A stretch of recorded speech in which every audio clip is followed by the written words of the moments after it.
நண்பா, இந்த உலகத்தில் ஒவ்வொரு மனிதர்களுக்கும் ஒவ்வொரு கனவு இருக்கும்.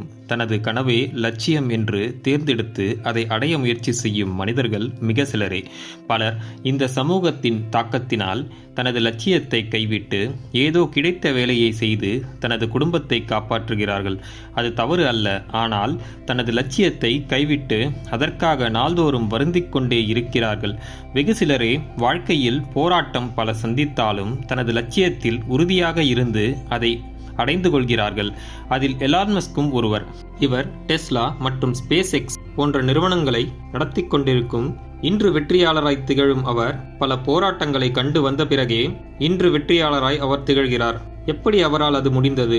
அவர் பின்பற்றிய சில பண்புகளே அதற்கு காரணம். இந்த பதிவில் எலான் மஸ்கின் 10 பண்புகளை பற்றி பார்க்கலாம். 1. விடாமுயற்சி. எலான் மஸ்க் தனது விண்வெளி ராக்கெட் ஆராய்ச்சியில் பலமுறை தோல்வியுற்றார். ஏராளமான தனது செல்வத்தை இழந்தார். இருப்பினும் விடாமுயற்சியோடு மீதமிருந்த செல்வத்தை வைத்து தனது சொத்துக்களை விற்று ஆராய்ச்சியை தொடர்ந்தார். அதில் வெற்றி பெற்றார். இன்று ஸ்பேஸ் எக்ஸ் நிறுவனம் உலகெங்கிலும் பெரிதாக பேசப்படுகிறது. நாமும் அதுபோன்று நமது லட்சியத்திற்காக விடாமுயற்சியோடு செயல்பட்டால் வெற்றி நிச்சயமாக கிட்டும். பாடம் 2. செய்வதை பிடித்து செய்ய வேண்டும். எலான் மஸ்க் தான் செய்யும் வேலையை ஆர்வத்துடன் செய்வார். அதில் முழுமையாக ஈடுபடுவார். அதனால்தான் அவர் தொழிலில் வெற்றி காண முடிந்தது. ஆர்வம் இல்லாமல் ஒரு செயலை திறம்பட செய்ய முடியாது. அதனால் உங்களுக்கு ஆர்வம் உள்ள தொழிலையோ அல்லது வேலையையோ தேர்ந்தெடுத்து அதை பிடித்து செய்ய வேண்டும். அப்பொழுதுதான் அந்த தொழிலில் நாம் சிறப்பாக செயல்பட முடியும். பாடம் 3. நல்லதை பார்க்க வேண்டும். எலான் மஸ்க் தன்னை சுற்றி பல கெட்ட விஷயங்கள் நடந்தாலும் அதில் இருக்கும் நல்லதை பார்க்கும் மனோபாவம் கொண்டவர். ராக்கெட் ஆராய்ச்சியில் பல தோல்விகளை சந்தித்தாலும் அதிலிருந்து சில பாடங்களை கற்றுக்கொண்டார். அது அவருக்கு அடுத்த ஆராய்ச்சிக்கு உதவியது. அடுத்தடுத்து செய்யும் ஆராய்ச்சியில் நேர்ந்த தவறை சரி செய்து மீண்டும் தொடர்ந்ததால் அவரால் சாதனை புரிய முடிந்தது. நாமும் நல்லதை பார்க்க கற்றுக்கொள்ள வேண்டும். பாடம் 4. ரிஸ்க் எடுக்க வேண்டும். நண்பா, வாழ்க்கையில் பெரிதாய் ஒரு விஷயம் சாதிக்க வேண்டும் என்றால் ரிஸ்க் எடுக்க வேண்டும்.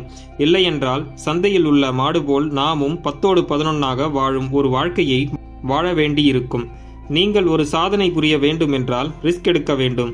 அதற்கு தேவையான துணிவையும் தன்னம்பிக்கையையும் திறமையையும் வளர்த்து கொள்ள வேண்டும். பாடம் 5. முக்கியமான விஷயத்தில் கவனம் செலுத்த வேண்டும். தேவையில்லாத விஷயங்களில் நேரத்தை வீணடிக்காமல் தேவையான உனது லட்சியத்திற்கு கை கொடுக்கும் விஷயங்களில் கவனம் செலுத்த வேண்டும். அதில் முழுமையாக உழைக்க வேண்டும். தொடர்ந்து தண்ணீர் ஊற்றினால் செடி எப்படி மரமாகிறதோ அதேபோல் உன் லட்சியத்திற்காக நீ உழைத்து கொண்டிருக்கும் போதே நீ அதில் மாபெரும் வெற்றி அடைகிறாய். பாடம் 6. எதிர்மறை பேச்சுக்களை கண்டுகொள்ளாதே. நண்பா, சாதிக்க நினைக்கும் மனிதன் இந்த எதிர்மறை எண்ணம் மற்றும் பேச்சுக்களை தவிர்க்க வேண்டும். என்னால் முடியாது, இது நடக்காது என்னும் எதிர்மறை எண்ணங்கள் மற்றும் பேச்சுக்களை கைவிட்டு என்னால் முடியும், நான் சாதிக்க பிறந்தவன் எனும் எண்ணங்களை உங்கள் மனதில் விதைத்து விடுங்கள். அது உங்களுக்குள் தன்னம்பிக்கையையும் புத்துணர்ச்சியும் உருவாக்கி உங்களை வெற்றி பாதையில் கொண்டு செல்லும். பாடம் 7. பிரச்சனைகளை தீர்ப்பதற்கு பழகு. நண்பா, இன்றைய உலகில் பிரச்சனைகள் நிறைய உள்ளது. ஆனால் அதை தீர்க்க முன்வரும் மனிதர்கள் தான் வெகு சிலரே. அத்தகைய மனிதர்களே இந்த சமூகத்திலே மதிக்கப்படுகிறார்கள். தனது லட்சியத்தில் வெற்றியை பெற அதில் வரும் பிரச்சனைகளை திறமையாக கையாள தெரிந்திருக்க வேண்டும். மேலும் அதை தீர்க்க வேண்டும். பாடம் 8. உயர்ந்த மனிதர்களுடன் பழகு. நண்பா, உன்னை சுற்றி உள்ள மனிதர்கள் உங்களது வாழ்க்கையில் பெரிய மாற்றத்தை ஏற்படுத்துகிறார்கள். நல்ல உயர்ந்த எண்ணங்கள் உடைய மனிதர்களுடன் பழகும் போது நீங்களும் அத்தகைய குணங்களை பெற்று வாழ்க்கையை சிறப்பாக வாழ்ந்து சாதிக்க முடியும். பாடம் 9. கடுமையாக உழைக்க வேண்டும்.